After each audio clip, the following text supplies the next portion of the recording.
Assalamualaikum warahmatullahi wabarakatuh. Pada pagi hari ini, pada kesempatan hari ini, saya akan memenuhi ujian akhir semester pada mata kuliah Ilmu Aswad yang diampu oleh Ustadz Ilham Bulgini. Baik, pada kesempatan kali ini saya akan mempresentasikan materi yang bertemakan tentang perubahan bunyi dalam bahasa Arab, khususnya adalah asimilasi, disimilasi, dan idgham. Materi ini termasuk kajian fonologi, ilmu bunyi bahasa. Fonologi mempelajari bagaimana bunyi bahasa dihasilkan, digunakan, dan dapat mengalami perubahan ketika berinteraksi dengan bunyi yang lain.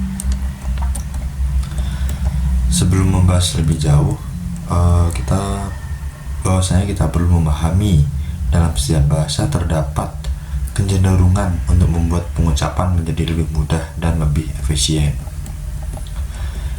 Baik, 3 mekanisme yang saya akan bahas adalah yang pertama ada asimilasi. Baik, asimilasi yaitu merupakan proses perubahan bunyi sehingga bunyi menjadi mirip atau sama dengan bunyi yang berada di dekatnya. Untuk secara sederhananya yaitu asimilasi dapat diartikan sebagai penyesuaian bunyi. Tujuan utama dari asimilasi ini adalah untuk mempermudah pelafalan dan mengurangi usaha atau alat ucap. Ketika dua huruf memiliki tempat keluarnya bunyi yang berdekatan, salah satu huruf akan menyesuaikan diri dengan huruf yang lain. Contoh yang pertama pada asimilasi, yaitu pada kata ijtada. Ijtada yang berarti bertambah. Dalam perkembangannya, kali ini sering diucapkan menjadi ijdada. Di sini bahwasanya adanya perubahan. Perubahan tersebut dari mana huruf ta menjadi huruf dal. Nah, perubahan ini terjadi karena bunyi dal lebih mudah diucapkan dalam lingkungan bunyi tersebut. Baik, selanjutnya ini ada contoh yang kedua dari asimilasi, yaitu pada kata mim ba'di. Secara teori terdapat huruf nun mati yang bertemu dengan ba. Karena bunyi ba dihasilkan dengan kedua bibir, maka nun menyesuaikan diri menjadi bunyi yang lebih dekat dengan ba, yaitu mim, sehingga terdengar seperti mim ba'di. Perubahan ini membuat pengucapan bacaan lebih ringan dibandingkan jika nun dan ba diucapkan secara terpisah. Contohnya tadi min ba'di yang aslinya min ba'di menjadi mim ba'di. Itu antara hubungan asimilasi dengan tajwid dari contoh yang tadi.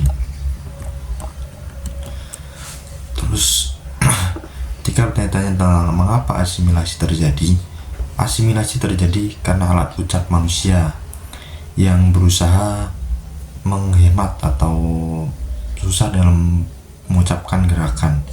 Jika lidah atau bibir harus berpindah terlalu jauh menghasilkan bunyi berikutnya, maka bunyi pertama akan menyesuaikan diri agar proses pengucapan lebih cepat dan mudah.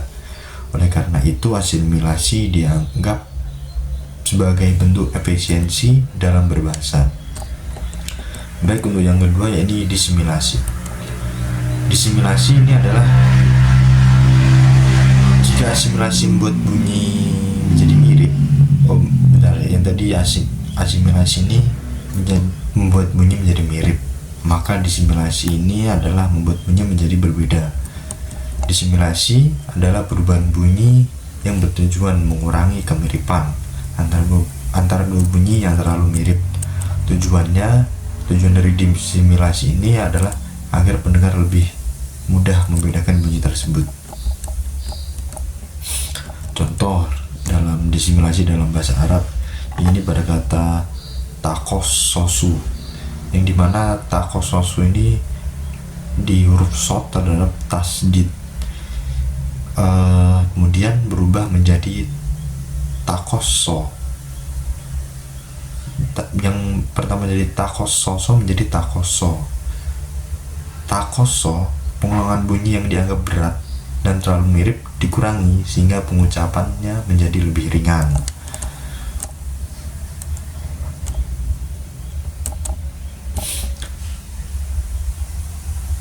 Baik, selanjutnya ya ini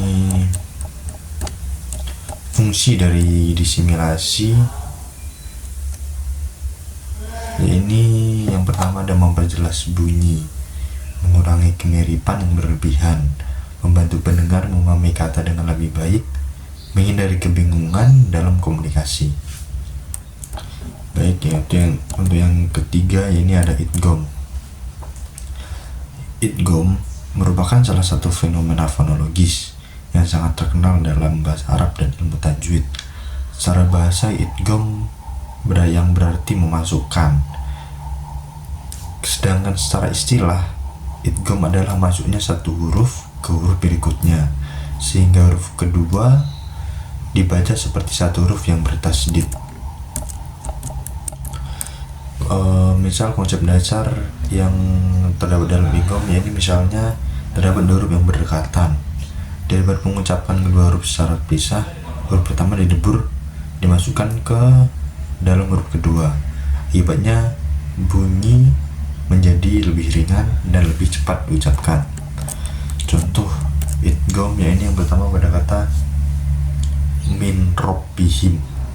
Min robbihim, pada kata tersebut terdapat nun mati bertemu dengan ro.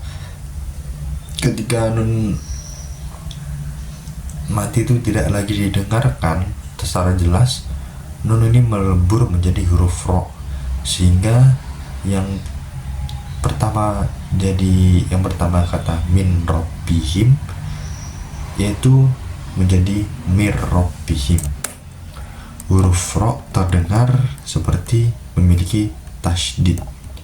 Contoh yang kedua dari idgham ini min mali. Nun mati yang di sini bertemu dengan lam. Yang dibaca biasanya menjadi mim mali. Yang dimana min mali menjadi mim mali ini, nun ini melebur ke dalam huruf mim sehingga bunyi mim yang lebih kuat menjadi mim mali. Dan selanjutnya perbedaan asimilasi, disimilasi dan idgham. Semuanya ini dibilang untuk mempermudah pemahaman. Dapat kita simpulkan sebagai berikut. Asimilasi membuat bunyi menjadi mirip, yang tadi contohnya ijtada menjadi ijdada. Yang contoh lain misal yang berhubungan dengan idgham ya ini min ba'di yang menjadi mim ba'di. Sebaliknya untuk yang kedua dari disimilasi, contohnya terjadi pada beberapa kata yang pengulangan bunyi terlalu mirip. Yang dari kata tadi takososo menjadi takoso, gimana sot ini yang terakhir dijadikan satu menjadi tasydid menjadi takoso. Selanjutnya yang untuk idgham ini membuat dua bunyi melebur menjadi satu. Contoh seperti tadi min robbihim menjadi mir robbihim.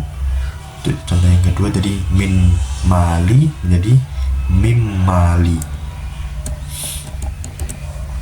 Sebagai kesimpulannya, mekanika perubahan bunyi bahasa dalam bahasa Arab ini yang terdapat asimilasi, disimilasi dan idgham merupakan proses yang sangat penting dalam menjaga kemudahan dan keindahan pengucapan. Asimilasi berfungsi menyamarkan bunyi yang agar lebih mudah diucapkan. Disimilasi berfungsi membedakan bunyi agar lebih jelas didengar. Sedangkan idgham berfungsi meleburkan dua bunyi menjadi satu sehingga bacaan menjadi lebih lancar. Untuk ketiga fenomena ini menunjukkan bahwa bahasa Arab memiliki sistem bunyi yang teratur dan memperhatikan keseimbangan antara kemudahan pengucapan serta kejelasan makna. Baik, cukup sekian presentasi dari saya. Terima kasih atas perhatiannya. Assalamualaikum warahmatullahi wabarakatuh.